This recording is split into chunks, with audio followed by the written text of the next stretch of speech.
Rendez-vous au Parvis.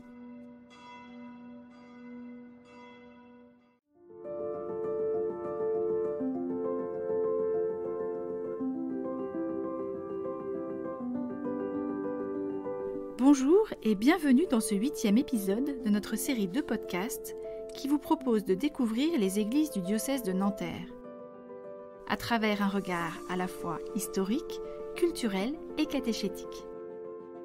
Pour être informé de nos prochaines publications, n'hésitez pas à vous abonner.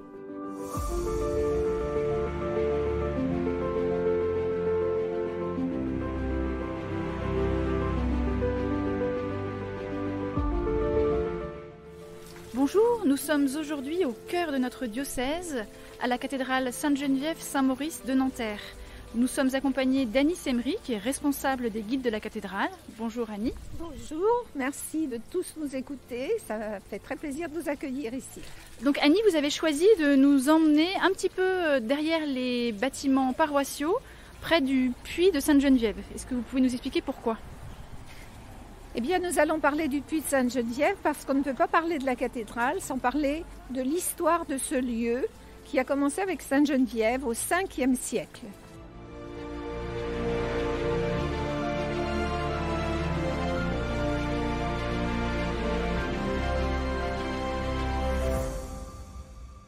On connaît l'histoire de Sainte-Geneviève grâce à une biographie qui a été commandée par Sainte Clotilde à un prêtre de son entourage qui vint résider à Paris pour se documenter et l'écrire. C'est la première fois qu'est écrit en Gaule la vie d'une sainte femme engagée en politique, car Sainte Geneviève est une femme d'exception. Son existence se déroule entre la fin chaotique de l'Empire romain en Europe et l'établissement de la monarchie franque. On situe la naissance de Sainte Geneviève à Nanterre vers 420 et sa mort à Paris vers 500. Ses parents, Sévérus, un franc romanisé, et Géroncia, appartiennent à l'aristocratie gallo-romaine. Ils donnèrent à leur fille unique un nom germanique, Genovefa, qui signifie « née du sein d'une femme ». Geneviève est citoyenne romaine et par le code juridique alors en vigueur, exercera la charge de magistrat municipal, hérité à la mort de son père. Elle dispose alors d'importants revenus et gère ses vastes domaines dans les environs de Paris et de Meaux. Geneviève est née ici à Nanterre en 420. Il faut refaire un retour sur l'histoire de Nanterre et même de la France, qui était la Gaule bien sûr à cette époque-là. C'est une époque très difficile avec des invasions barbares et surtout l'emprise des Romains sur la France, sur la Gaule plutôt.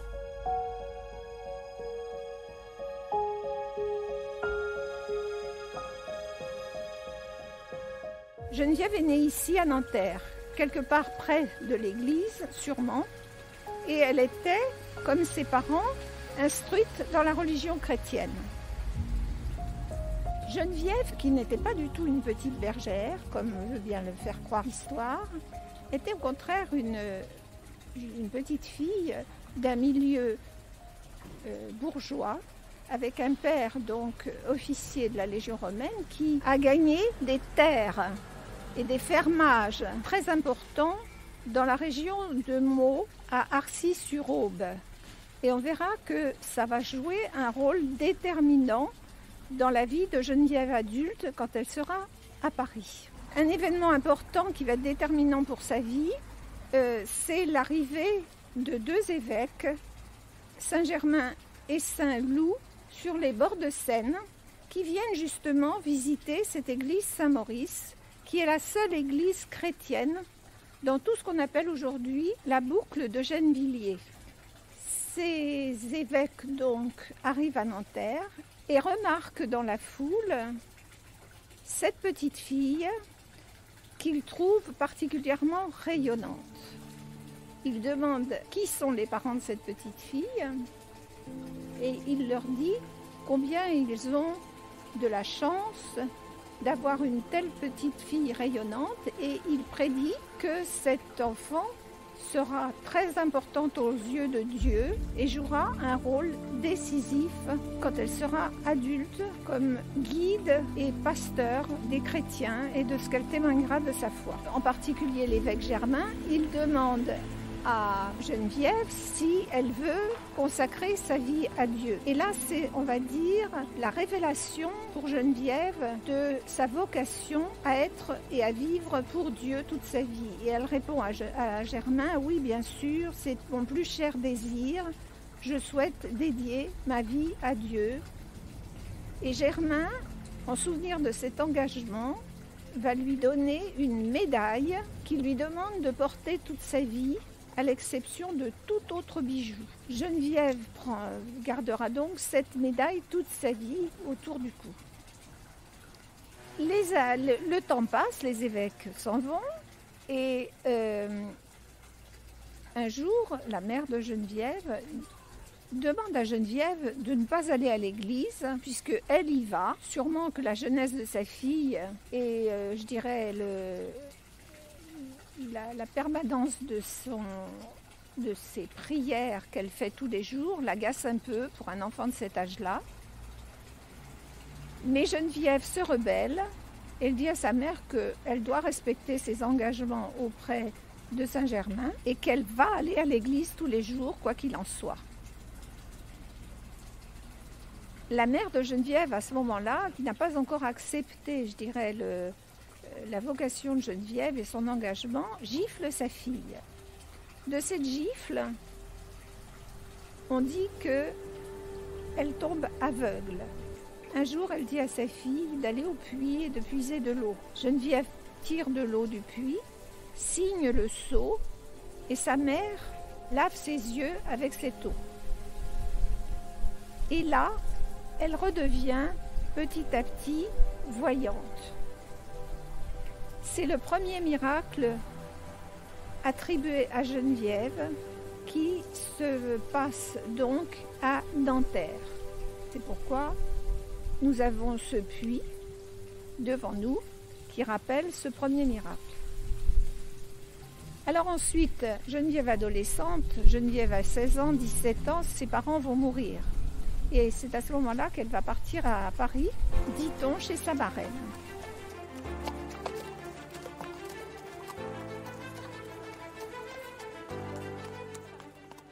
À partir du XIIIe siècle, ce puits a été recouvert d'une petite chapelle dont le puits se situait au milieu de la nef. C'est-à-dire que là, nous sommes dans la chapelle du XIIIe siècle qui a subi bien des dommages, mais qui a été maintenue jusqu'à la Révolution. Et c'est à partir de là qu'en fait, la mémoire de Geneviève a un peu disparu de Nanterre, parce que bon, un puits a été reconstruit en surface, je dirais, parce que à l'époque, le sol était plus bas. Alors ici, nous sommes devant la chapelle souterraine, qui est souterraine, mais qui est sans rapport avec ce qu'elle a été avant 2013. Cette chapelle était vraiment souterraine, à savoir que tout cet espace qui est devant vous, en creux, avec des jardins en espalier, eh bien c'était rempli de terre, et nous avons la statue que vous voyez là, qui est très intéressante, qui est une statue en bois du XIVe siècle, une statue polychrome qui rappelle les attributs de la statuaire de Geneviève. C'est-à-dire que quand vous voyez une statue avec une femme avec un voile blanc, une médaille au cou dont nous avons parlé, un cierge à la main et un livre qui est la Bible, eh bien à tous les coups, c'est Sainte Geneviève. Les attributs des saints sont les caractéristiques figuratives, objets ou animaux, utilisés dans les représentations artistiques qui permettent de les identifier. Les représentations de Sainte Geneviève ont évolué au fil du temps. Différents attributs permettent de l'identifier. Le médaillon, il s'agit de la pièce trouée portant la croix du Christ que Saint Germain lui a remis lors de son passage à Nanterre. Le cierge allumé, parfois entouré d'un ange et d'un démon. Il fait référence au cierge éteint par le vent que la sainte avait rallumé par sa prière alors qu'elle se rendait de nuit sur la tombe de Saint-Denis. Le cierge allumé symbolise la foi reçue au baptême. La Bible, Elle est ouverte et elle rappelle la méditation quotidienne qu'en faisait Sainte Geneviève. Le bateau, c'est par un convoi naviguant sur la Seine que la sainte parvint à ravitailler Paris assiégé. Elle faisait partie d'une congrégation religieuse qui s'appelait les Vierges consacrées, qui existe toujours. Nous avons des Vierges consacrées dans Nanterre, qui sont des sœurs qui viennent aider la population dans les difficultés. Il ne reste de l'ancienne église, il y avait des décors mais qu'on ne voyait plus du tout, il reste simplement les carreaux anciens que vous voyez de chaque côté et un rappel de cette maxime-là, Sainte Geneviève, vous qui veillez sur la cité, vous qui guérissez les aveugles et chassiez les démons, vous qui aimiez les autres, apprenez-nous à toujours chercher Dieu et à le servir en nos frères.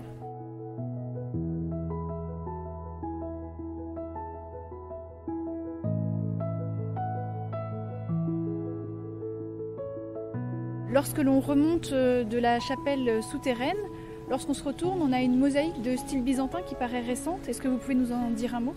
Cette mosaïque a été posée ici en 2017 par le père Marko Rupnik, qui est un père jésuite slovène.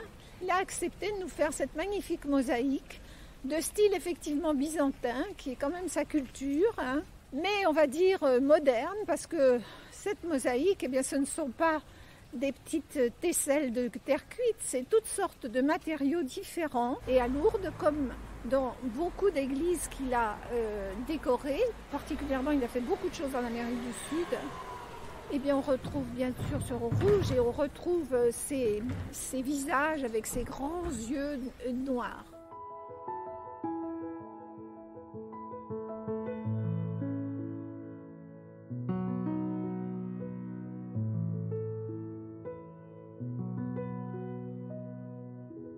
Alors là, nous sommes sur le parvis qui est très vaste. Alors ce parvis correspond à l'emplacement d'une église très ancienne qui donc datait du XIIIe siècle. Quand le père Froideau arrive en 1925, il trouve cette église qui est en très mauvais état. Et nous sommes à la période entre deux guerres. Et il y a énormément de fidèles qui arrivent de la province pour trouver du travail à Nanterre entre cette période des deux guerres. Il faut bien se resituer dans l'histoire de cette entre-deux-guerres parce que c'est très important pour la construction de cette cathédrale, tant du point de vue politique où elle s'inscrit dans ce mouvement-là, que pour le résultat que nous voyons aujourd'hui.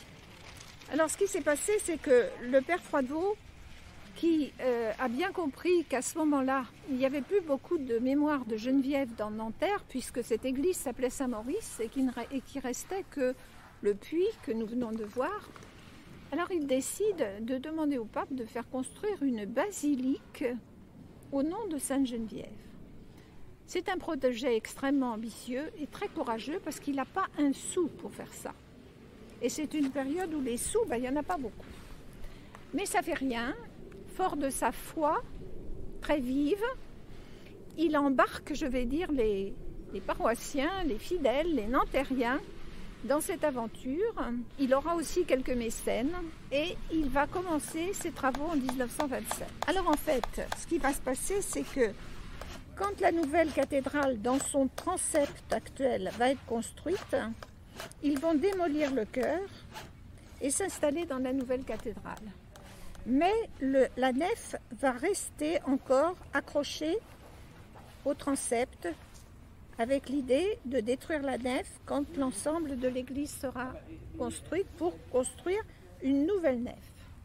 Cette nouvelle nef ne verra jamais le jour, c'est pourquoi nous sommes sur ce grand parvis et que cette église est petite.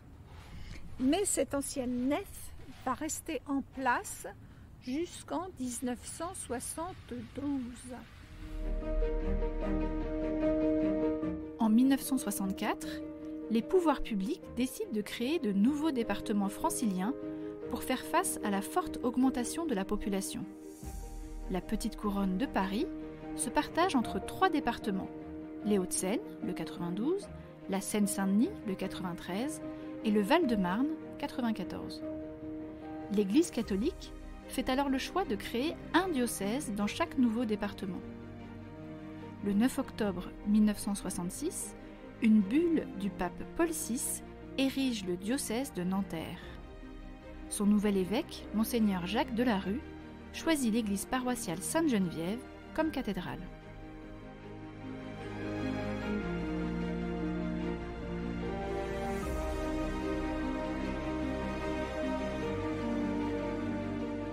Quand on détruit la nef en 1972, eh bien, il y a un grand trou.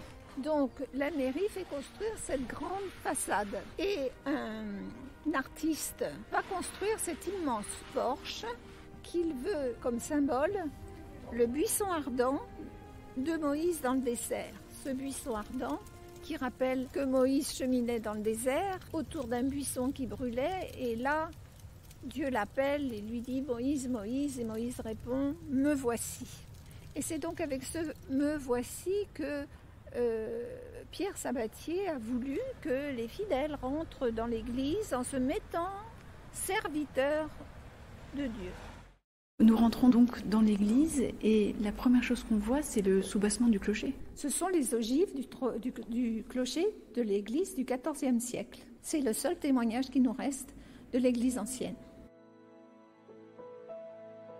Le père Froidevaux, très imprégné de l'idée que cette église allait être un lieu de pèlerinage pour les fidèles peu instruits qui venaient de la campagne, veut que les fidèles puissent justement s'instruire grâce aux différentes fresques de la cathédrale.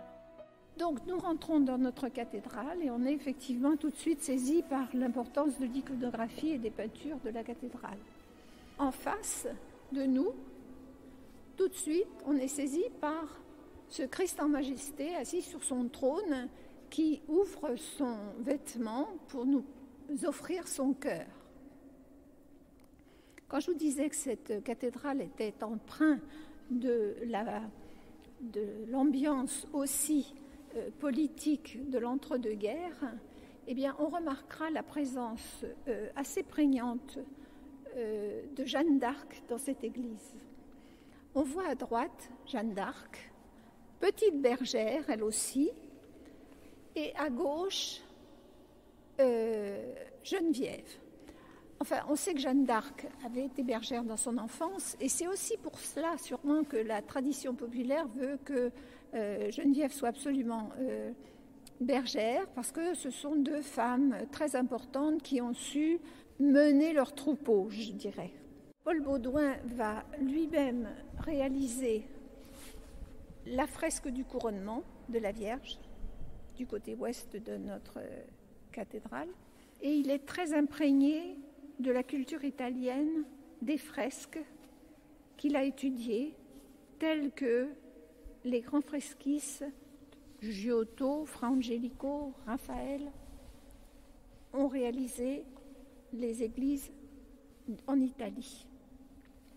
On le voit bien ici, devant cette fresque du couronnement, la prégnance de l'inspiration italienne avec les anges de chaque côté et les manteaux richement colorés et dessinés. De chaque côté de ce couronnement, ce sont des symboles, des litanies de la Vierge qui sont des prières que l'on récite à la Vierge. Au-dessus, une grande verrière à la gloire de Marie.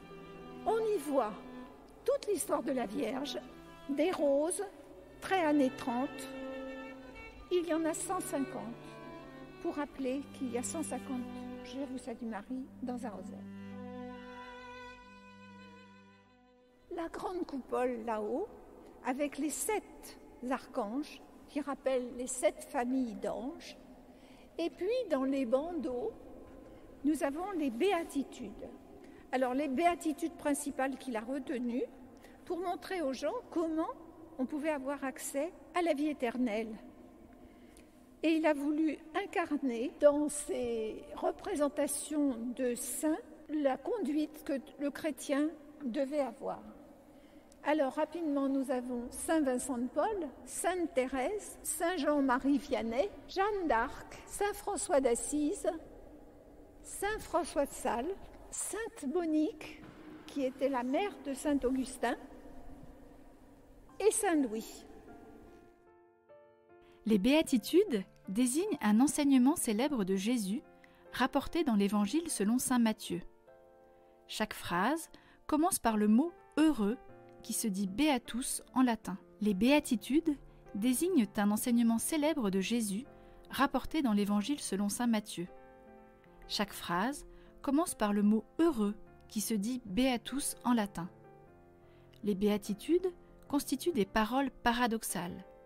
Elles proclament heureux ceux qui, aux yeux de la plupart des hommes, ont un comportement considéré comme déraisonnable, comme par exemple préférer la pauvreté à l'opulence, comme saint François, ou qui subissent de lourdes épreuves physiques ou morales, par exemple avoir un fils qui tourne mal, comme sainte Monique. À travers ces paroles contraires au sens commun, Jésus interpelle le chrétien et l'amène à vivre les événements dans la confiance en Dieu, en se posant la question de ce qui est véritablement essentiel. Sous la coupole, les pendentifs illustrent les 4 vertus cardinales. La vertu est une disposition habituelle et ferme à faire le bien. Les vertus dites cardinales sont appelées ainsi car elles jouent un rôle charnière dans l'action humaine, notamment dans la doctrine morale chrétienne. L'adjectif cardinal vient du latin cardo, qui signifie charnière, pivot, gond. L'origine du concept de vertu se trouve chez les philosophes grecs anciens, avant d'être christianisés par saint Ambroise et saint Augustin. La prudence évoque la sagesse, qui aide à discerner, en toutes circonstances, le véritable bien et à choisir les justes moyens de l'accomplir.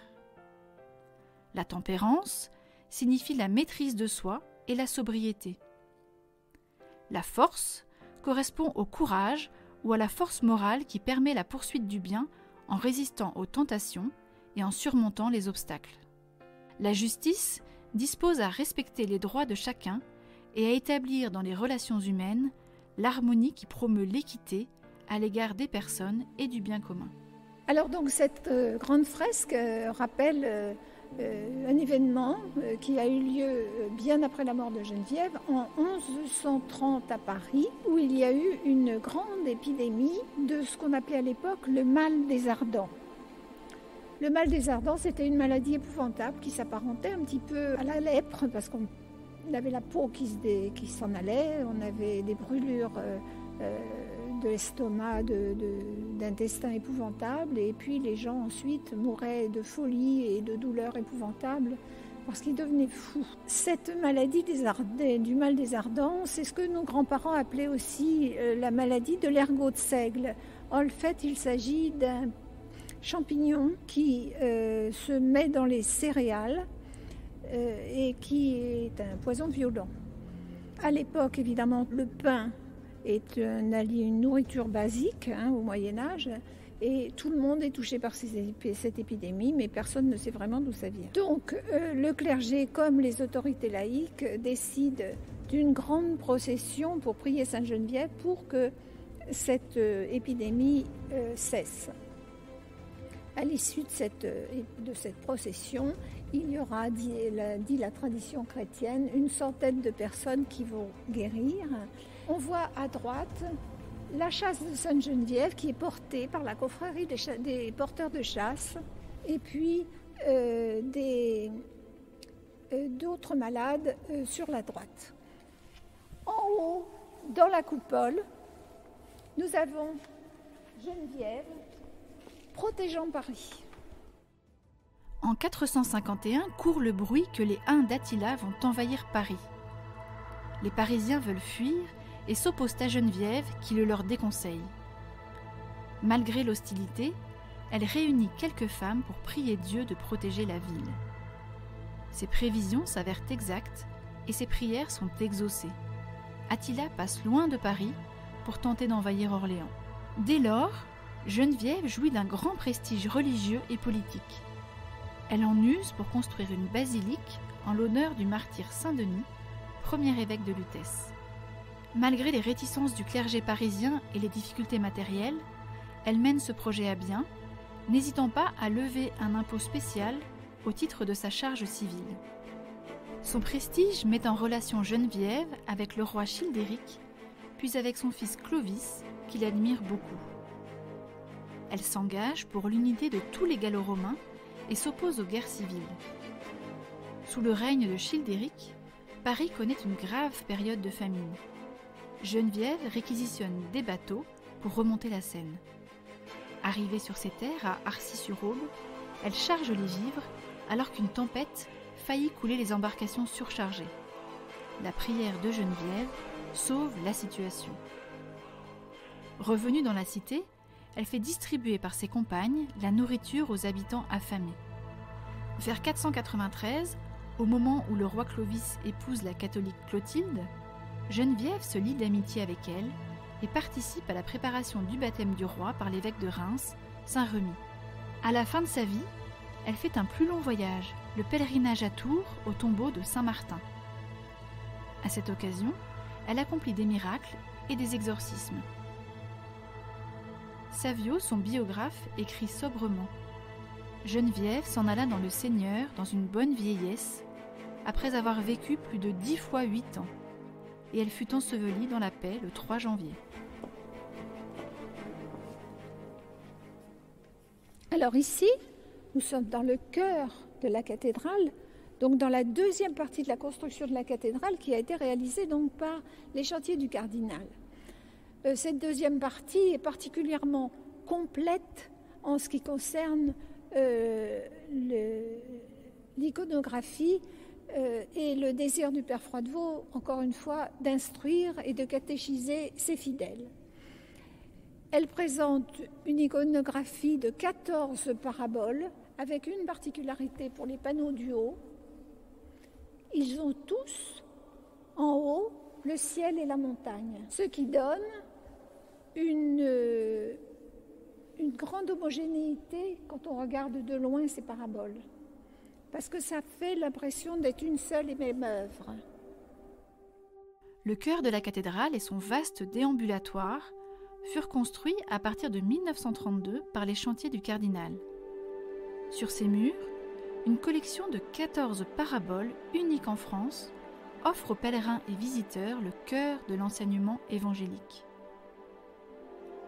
Qu'est-ce qu'une parabole ? Jésus recourait volontiers à ces courtes histoires imagées, s'inspirant des réalités quotidiennes pour délivrer un message spirituel. Les 14 paraboles du déambulatoire parlent du royaume de Dieu et des conditions pour y entrer. Ce grand évangile illustré, chef-d'œuvre catéchétique du chanoine Froidevaux, sera peint par les élèves fresquistes de Paul Bauduin. On y retrouvera la parabole de la maison bâtie sur le roc et sur le sable, le débiteur impitoyable, les vierges folles et les vierges sages, les pêcheurs et le filet de poisson, la semence, le pharisien et le publicain, le fils prodigue, le bon samaritain, le bon pasteur et la brebis retrouvée, l'ami importun, le levain dans la pâte, le mauvais riche et Lazare, le riche insensé, et enfin l'ivraie et le bon grain. La chasse, elle date des années 30, elle a été réalisée par un orfèvre. Au départ, comme il n'y avait pas de reliques dedans, elle a servi très longtemps de tabernacle. Maintenant, elle contient les reliques de Geneviève qui nous ont donc été données par les carmélites de Clamart. Ce qu'il y a de remarquable dans cette chasse, c'est ce bateau qui rappelle encore une fois l'équipée, je dirais, de Geneviève. Merci beaucoup de nous avoir fait découvrir cette belle cathédrale. On invite tous les personnes qui nous écoutent à venir découvrir par elles-mêmes. Est-ce que vous pouvez nous indiquer des moyens de mieux découvrir la cathédrale ? Alors, pour découvrir la cathédrale, eh bien, nous avons une visite une fois par mois. Vous pouvez trouver la date sur le site de la cathédrale, la paroisse Sainte-Geneviève. Vous avez aussi un très joli livre qui est vraiment très complet sur tout ce que vous pourrez voir dans la cathédrale. Vous pouvez vous procurer en téléphonant au presbytère de la cathédrale. D'autre part, si vous avez un groupe d'amis, et on fait des visites sur demande. Voilà, et bien j'espère vous revoir tous à un moment. Ce sera avec plaisir qu'on vous accueillera à la cathédrale.